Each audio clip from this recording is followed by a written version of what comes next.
कुठं चालली पिल्या तू? कुठं चाललाय? कठीण करायला. कुणाची करायची? तिथं रडायचं का? तर आम्ही चाललो होतो सौम्य मॅडमचा हेअरकट करायला.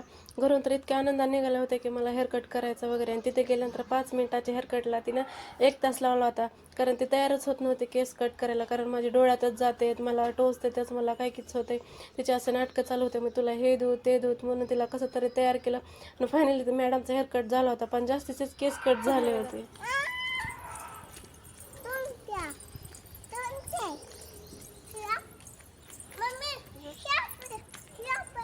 घरी आल्यानंतर मग मस्त जेवण वगैरे केलं आणि दोघी पण झोपी गेलो. कारण मला पण इतका आळस आला होता ना, कसं तरीच होत होतं. मग म्हटलं झोपेतून उठल्यानंतर मग मस्त डिकॅशन वगैरे केलं आणि पिलं.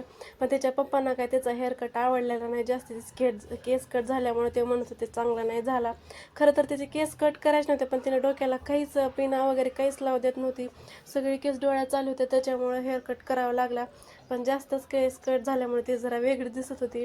त्यानंतर बघा पहिलेचे केस छान दिसत होते का आताचे. तर पहिल्याचाच लूक खूप छान दिसत होता तिचा.